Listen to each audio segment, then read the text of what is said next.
y comenzamos en el verso 1 hasta el 6:15. Profetizaron Ageo y Zacarías, hijo de Ido, ambos profetas, a los judíos que estaban en Judá y en Jerusalén, en el nombre de Dios de Israel, quien estaba sobre ellos. Entonces se levantaron Zorobabel, hijo de Salatiel, y Jesúa, hijo de Josadac, y comenzaron a reedificar la casa de Dios que estaba en Jerusalén, y con ellos los profetas de Dios que les ayudaban. En aquel tiempo vino a ellos Tatnai, gobernador del otro lado del río, y Setar-Boznai y sus compañeros, y les dijeron así: ¿quién os ha dado orden para edificar esta casa y levantar estos muros? Ellos también preguntaron: ¿cuáles son los nombres de los hombres que hacen este edificio? Mas los ojos de Dios estaban sobre los ancianos de los judíos y no les hicieron cesar hasta que el asunto fuese llevado a Darío. Entonces respondieron por carta sobre esto. Copia de la carta de Tatnai, gobernador del otro lado del río, y Setar-Boznai y sus compañeros, los gobernadores que estaban al otro lado del río, enviaron al rey Darío. Le enviaron carta y así estaba escrito en ella: al rey Darío, toda paz. Sea notoria al rey que fuimos a la provincia de Judá, a la casa del gran Dios, la cual se edifica con piedras grandes, y ya los maderos están puestos en las paredes, y la obra se hace deprisa y prospera en sus manos.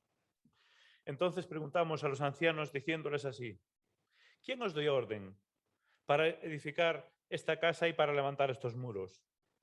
Y también les preguntamos sus nombres para hacértelo saber, para escribirte los nombres de los hombres que estaban a la cabeza de ellos.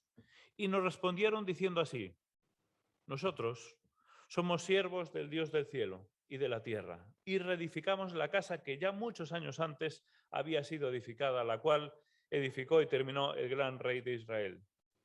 Mas después que nuestros padres provocaron a ira al Dios de los cielos, él los entregó en mano de Nabucodonosor, rey de Babilonia, caldeo, el cual destruyó esta casa y llevó cautivo al pueblo a Babilonia. Pero en el año primero de Ciro, rey de Babilonia, el mismo rey Ciro dio orden para que esta casa de Dios fuese reedificada. También los utensilios de oro y de plata de la casa de Dios que Nabucodonosor había sacado del templo que estaba en Jerusalén y los había llevado al templo de Babilonia, el rey Ciro los sacó del templo de Babilonia y fueron entregados a Sesbasar, a quien había puesto por gobernador. Y le dijo: toma estos utensilios, ve y llévalos al templo que está en Jerusalén y sea reedificada la casa de Dios en su lugar. Entonces este Sesbasar vino y puso los cimientos de la casa de Dios, la cual está en Jerusalén, y desde entonces hasta ahora se edifica y aún no está concluida. Y ahora, si al rey parece bien, búsquese en la casa de los tesoros del rey, que está allí en Babilonia, si es así que por el rey Ciro había sido dada orden para reedificar la casa de Dios en Jerusalén, y se nos envía a decir la voluntad del rey sobre esto. Entonces el rey Darío dio orden de buscar en la casa de los archivos, donde guardaban los tesoros allí en Babilonia. Y fue hallado en Acmeta, en el palacio que está en la provincia de Media, un libro en el cual estaba escrito así: Memoria. En el año primero del rey Ciro, el mismo rey Ciro dio orden acerca de la casa de Dios, la cual estaba en Jerusalén, para que fuese casa reedificada como lugar para ofrecer sacrificios y que sus paredes fuesen firmes, su altura de 60 codos y de 60 codos su anchura, y 3 hileras de piedras grandes y una de madera nueva, y que el gasto sea pagado por el tesoro del rey. Y también los utensilios de oro y de plata de la casa de Dios, los cuales Nabucodonosor sacó del templo que estaba en Jerusalén y los pasó a Babilonia, sean devueltos y vayan a su lugar al templo que está en Jerusalén y sean puestos en la casa de Dios. Ahora pues, Tatnai, gobernador del otro lado del río, Setar-Boznai y vuestros compañeros, los gobernadores que estáis al otro lado del río, alejaos de allí. Dejad que se haga la obra de esa casa de Dios, que el gobernador de los judíos y sus ancianos reedifiquen esa casa de Dios en su lugar. Y por mí es dada orden de lo que habéis de hacer con esos ancianos de los judíos para reedificar esta casa de Dios, que de la hacienda del rey, que tiene del tributo del otro lado del río, sean dados puntualmente a esos varones los gastos para que no cese la obra. Y lo que fuera necesario, becerros, carneros y corderos para holocaustos al Dios del cielo, trigo, sal, vino y aceite, conforme a lo que dijeran los sacerdotes que están en Jerusalén, les sea dado día por día sin obstáculo alguno, para que ofrezcan sacrificios agradables al Dios del cielo y oren por la vida del rey y por sus hijos. También por mí es dada orden que cualquiera que altere este decreto se le arranque un madero de su casa y alzado sea colgado en él, y su casa sea hecha muladar por esto. Y el Dios que hizo habitar allí su nombre destruya a todo rey y pueblo que pusiere su mano para cambiar o destruir esta casa de Dios, la cual está en Jerusalén. Yo, Darío, he dado el decreto, sea cumplido prontamente. Entonces, Tatnai, gobernador del otro lado del río, y Setar-Boznai y sus compañeros hicieron puntualmente según el rey Darío había ordenado. Y los ancianos de los judíos edificaban y prosperaban conforme a la profecía del profeta Ageo y de Zacarías, hijo de Ido. Edificaron, pues, y terminaron, por orden del Dios de Israel y por mandato de Ciro, de Darío y de Artajerjes, rey de Persia. Esta casa fue terminada el tercer día del mes de Adar, que era el 6º año del reinado del rey Darío. Hasta aquí la lectura. El próximo domingo, si el Señor lo permite, veremos ya el final del capítulo 6. Aunque muchas veces hay contratiempos, parones, etcétera, es importante entender que Dios va a llevar a cabo su plan. Y este texto que vamos a tratar, o que vamos a ver, o que hemos visto, que hemos leído en esta mañana, creo que es una demostración más de ello, de que Dios lleva a cabo sus planes. Y vemos en el texto cómo Dios mueve primero el corazón de los profetas, después mueve los corazones de los líderes del pueblo, después a todo el pueblo, para que la obra se ponga en marcha. Y fijaros hasta qué punto Dios mueve las cosas, que actúa para que Darío promulgue un decreto de estas características, como hemos leído, ¿verdad? Bajo pena de muerte, que nadie estorbe la obra. Y no solo esto, sino que además del tributo que el rey obtiene de esa zona, dice los gastos, iba a pagar los gastos para que la obra no se detenga. Esto nos hace ver con claridad que Dios es soberano. Actúa como y cuando quiere. Efectivamente, habían pasado 15 años aproximadamente tal vez de desánimo, desazón, obra parada. 15 años pasan rápido, pero también pasan muy lento. Son muchos años, ¿verdad? La obra parada. No es poco tiempo. Sin embargo, cuando Dios quiso, porque Él es soberano, movió, actuó y la obra se reinició. ¿Por qué era tan importante la reconstrucción del templo? Lo sabemos perfectamente, ¿verdad? No se trataba de un mero edificio representativo, ¿no?, del pueblo judío, que lo era en un sentido, era mucho más que eso. El templo era un elemento esencial para el pueblo en su relación con Dios. En Isaías precisamente vemos, como también Jesús lo menciona, ¿verdad? Esta es la llamada casa de oración. Es curioso como el mismo rey Darío lo había entendido así. Fijaos hacia el final, el verso 10 del capítulo 6, dice, para que puedan ofrecer sacrificios agradables a Dios del cielo y orar por la vida del rey y de sus hijos. Casa de oración. El templo significaba volver a activar la vida espiritual del pueblo. Ageo y Zacarías son los encargados de llevar ese mensaje de Dios. Ageo se centra directamente en la exhortación a trabajar en el templo, ¿verdad? Y lo estudiamos hace muy poquito. Ageo 1:8, subid al monte, fijaos qué mensaje. Subid al monte, traed madera, reedificad el templo para que me agrade de él y yo sea glorificado. Este es el mensaje de Ageo, directo. Zacarías, sin embargo, aunque sí habla y menciona la visión del templo, su mensaje se centra más en la restauración de las personas. Y tal vez uno de los textos claves, o el texto clave de Zacarías, lo encontramos en el verso 3 del capítulo 1, un texto tan reiterativo. Dice, así dice el Señor de los ejércitos, volveos a mí, declara el Señor de los ejércitos, y yo me volveré a vosotros, dice el Señor de los ejércitos, volveos a mí. Es decir, que lo verdaderamente importante va mucho más allá del templo, y sino que tiene que ver especialmente con las personas. ¿Qué es lo que viendo este pasaje extraigo yo, o he extraído? Principalmente 3 conclusiones. Una ya la he comentado. En primer lugar, Dios es soberano. ¿Y esto qué quiere decir? Que hace lo que quiere y lo hace cuando quiere. Dios lleva a cabo su plan y lo va a llevar a cabo su plan a pesar de nosotros, como muchas veces decimos. Dios es soberano. En segundo lugar, si Dios llama a una obra, Él no solo capacita, sino que también provee. Él llama a Zorobabel para la obra y lo capacita para la obra. Pero además lo provee.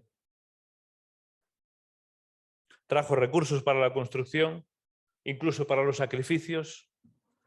Trajo protección con el decreto del rey Darío, que por cierto, rey pagano, como sabéis.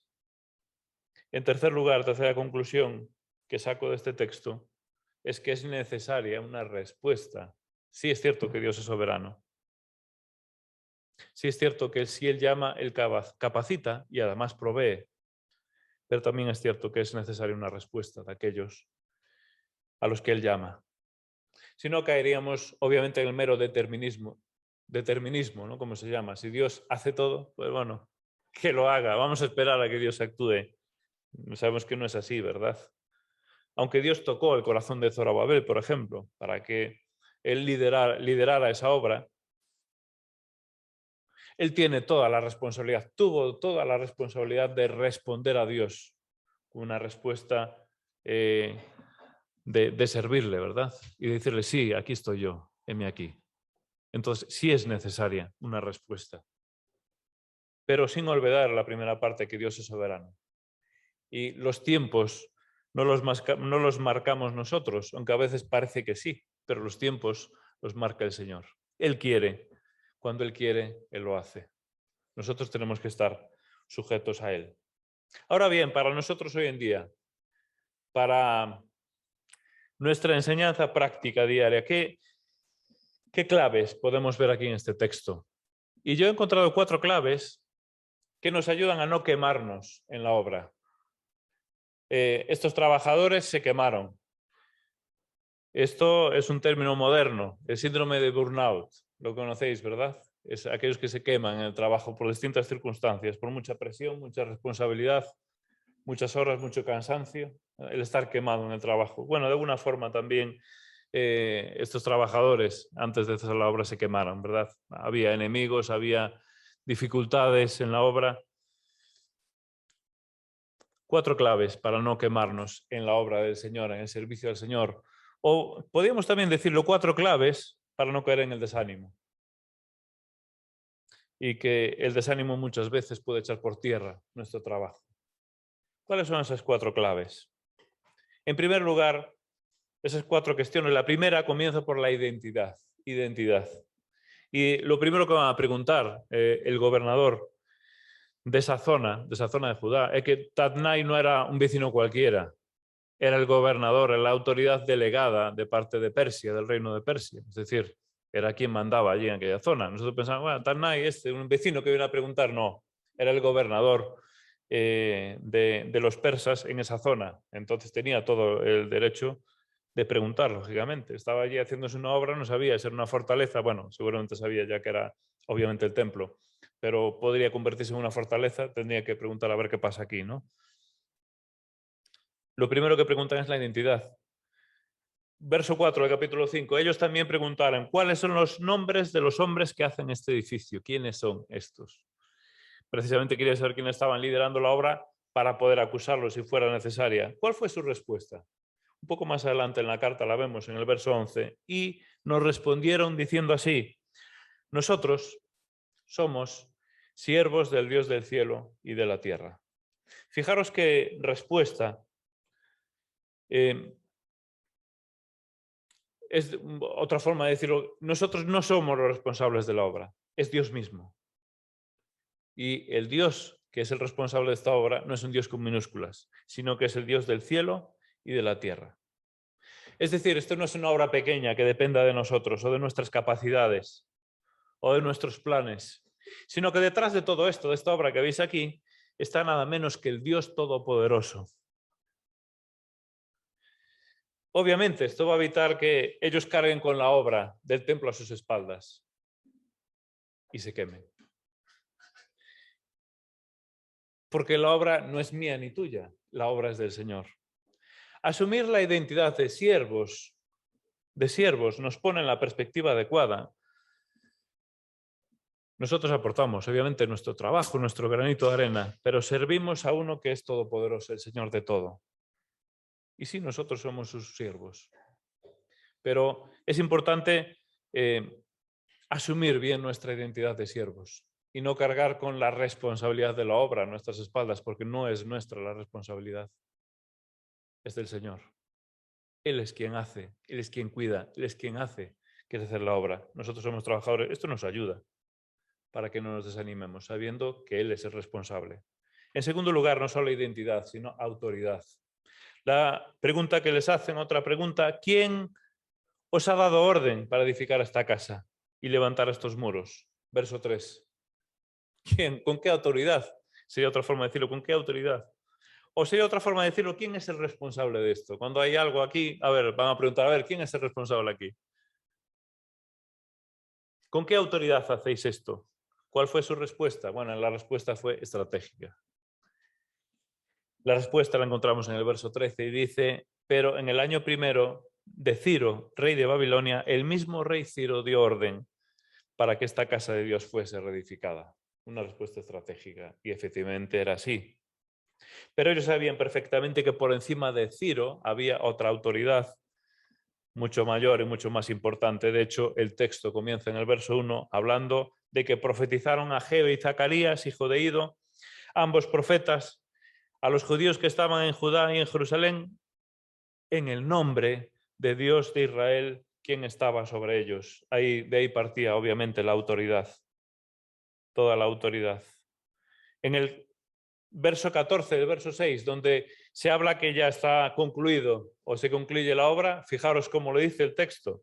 Y los ancianos de los judíos edificaban y prosperaban conforme a la profecía del profeta Ageo y Zacarías, hijo de Ido, edificaron pues y terminaron. Y ahora dice, por orden del Dios de Israel y por mandato de Ciro, de Darío y de Artajerjes, rey de Persia. Está claro, ¿verdad? La autoridad partía, obviamente, de Dios. Esta cuestión está muy relacionada con la anterior. En la obra que tenían que hacer, estos hombres sabían que habían sido encomendados. ¿Por quién? Nada menos que por Dios mismo. Por lo tanto, en ese sentido, contaban con toda la autoridad. En nuestro trabajo para el Señor, esto lo trasladamos, intentamos trasladarlo a lo cotidiano de nuestra vida, en nuestro trabajo para el Señor. Si no queremos quemarnos, si no queremos desanimarnos, ayuda mucho pensar esto. Que en este sentido Él asume toda la responsabilidad y nosotros de esta forma podemos descansar en Él. Porque es Él que nos ha dado la autoridad para hacer esa labor. Id y predicad el Evangelio. ¿Y qué dice antes de eso? Toda potestad o toda autoridad me es dada en los cielos y en la tierra. Por lo tanto, si queremos descansar en nuestro trabajo, debemos tener en cuenta esto, que hemos sido encomendados y tenemos toda la autoridad para hacerlo. En tercer lugar y penúltimo lugar, y estamos ya terminando, dependencia. No se encuentra explícitamente, pero sí implícitamente en todo el texto. En el verso 5 dice, más los ojos de Dios estaban sobre los ancianos de los judíos, y ellos lo sabían, porque habían sido encomendados por Dios, sabían que estaban en manos de Dios. Y esto precisamente les dio ánimo para terminar y para estar en la obra. Saber que estaban en manos de Dios y en los tiempos de Dios, y que Dios paraba la obra y que Dios reactivaba la obra. Y así ocurre en nuestras vidas. Estamos en manos de Dios. Por lo tanto, necesitamos aprender esta cuestión, que es que necesitamos aprender a depender de Dios. Y entender que la obra no depende de nosotros. Muchas veces pensamos que depende de nosotros, pero la obra depende de Dios. O nuestras capacidades. La obra está en manos de Dios. Y si Él decide parar la obra, se para. Y si Él decide iniciarla y arrancarla y terminarla y reanudarla, se reanuda y se termina. Porque la obra está en manos de Dios. Aprender a depender de Dios en este sentido trae descanso también a nuestro trabajo. Evita el desánimo y evita también que nos quememos. Y por último, me llama mucho la atención la relación que tuvieron con Tatnai, el gobernador, porque pudiera pensar que debieran ser un poco más beligerantes, pero no parece. A mí la impresión que me da es que la actitud es de mansedumbre, lo responden de forma correcta. También la pregunta, y Tatnai les pregunta de forma correcta, no veo ninguna beligerancia. Sí, parece que hay una intención de que el primer deseo es que paren la obra, ¿no? Es la intención. Vamos a parar esta obra porque nos preocupa. Se está haciendo una obra aquí un poco grande, a ver qué pasa, ¿no? Pero la relación parece bastante correcta.